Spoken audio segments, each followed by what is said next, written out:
अर्थव्यवस्था के क्षेत्रों की अगर हम बात करें तो अर्थव्यवस्था के हमारे 3 क्षेत्रक हैं, प्राथमिक क्षेत्रक, द्वितीयक क्षेत्रक तथा तृतीयक क्षेत्रक।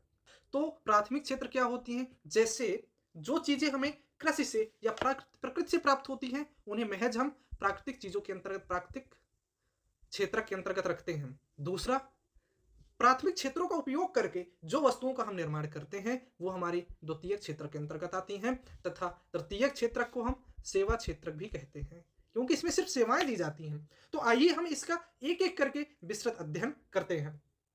तो अगर हम बात करें प्राथमिक क्षेत्रक में कौन-कौन सी वस्तुएँ शामिल होती हैं?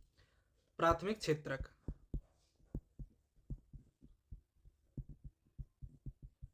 प्राथमिक क्षेत्रक, प्राथमिक क्षेत्रक के अंतर्गत हम कृषि रख सकते हैं, हम पशुपालन,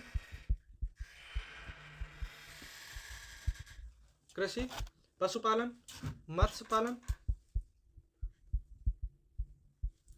हम वानिकी, हम इसमें खनन, उत्खनन को, ये चीजें आप स्क्रीनशॉट एक बार ले लीजिए। और कई बार महज प्रश्नों में पेपरों में यह बात पूछ चुका है कि प्राथमिक क्षेत्र के अंतर्गत कौन कौन सी चीजें आती हैं। अगली हम बात करने जा रहे हैं वो हमारा है द्वितीयक क्षेत्र। तो दोस्तों द्वितीयक क्षेत्र के बारे में अगर हम बात करें, द्वितीयक क्षेत्र, द्वितीयक क्षेत्रक में क्या क्या आता है दोस्तों? प्राथमिक वस्तुओं का, प्राथमिक क्षेत्र की वस्तुओं का उपयोग करके हम इसमें निर्माण तथा विनिर्माण करते हैं। तो इसलिए हम इसमें पहले नंबर में निर्माण, नंबर 2 पे विनिर्माण, नंबर 3 पे विद्युत, नंबर 4 पे जलापूर्ति।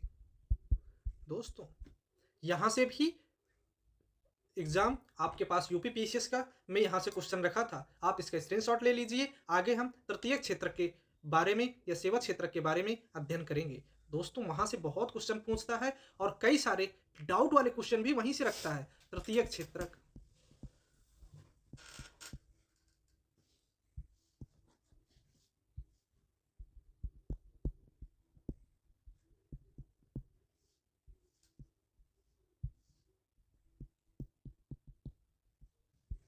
तृतीयक क्षेत्रक, तृतीयक क्षेत्रक को हम इसमें क्या लिखते हैं कि प्राथमिक और द्वितीयक वस्तुओं को हम प्राथमिक इसमें कच्चा माल के रूप में उपयोग करते हैं और उसमें हम कुछ चीजों को डेवलप कर करके हम मार्केट पर सप्लाई करते हैं। एवं सेवा क्षेत्र, इसी क्या कहते हैं? इसे सेवा क्षेत्र भी कहते हैं, सर्विस सेक्टर भी कहते हैं। दोस्तों इसके अंतर्गत क्या क्या आती है? इसके अंतर्गत हम बात करें तो पहला आता है शिक्षा, स्वास्थ्य, परिवहन, भंडारण,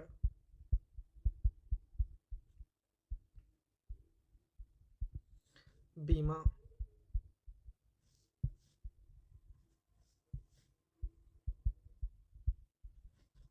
छठे नंबर पे बैंकिंग,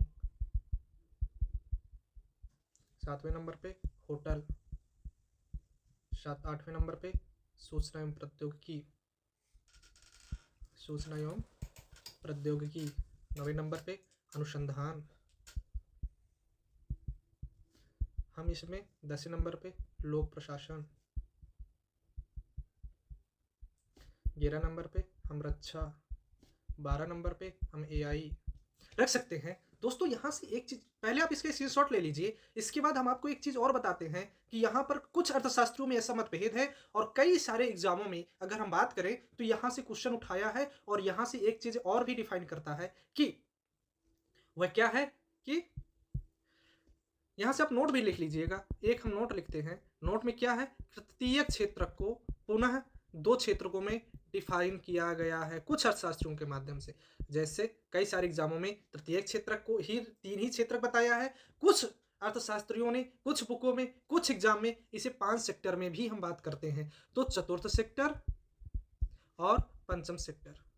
जब हम चतुर्थ सेक्टर की बात करते हैं, चतुर्थ क्षेत्रक की बात करते हैं, तो चतुर्थ क्षेत्रक में क्या आता है कि इसमें अनुसंधान आता है, अनुसंधान, जिसमें अत्यधिक योग्यता की आवश्यकता होती है, वह किस में आता है? चतुर्थक क्षेत्रक में आता है। किंतु इसमें हम शोध एवं अनुसंधान को रखते हैं चतुर्थक क्षेत्र के अंतर्गत, और कई सारी टेस्ट सीरीजों में भी यह क्वेश्चन महज पूछा जा चुका है। अगर हम पंचम क्षेत्रक की बात करें तो पंचम क्षेत्रक में सीधी सी बात करता है कि इसमें विशेष योग्यता तो चाहिए ही, विशेष योग्यता के साथ ही इसमें निर्णय लेने की क्षमता भी होनी चाहिए। तो वह हमारा पंचम क्षेत्र के अंतर्गत आता है। अगर हम लोक प्रशासन की बात करें, लोक प्रशासक, तो यह हमारा पंचम क्षेत्र के अंतर्गत आता है। दोस्तों एआई को भी पंचम क्षेत्र के अंतर्गत ही रखा जाता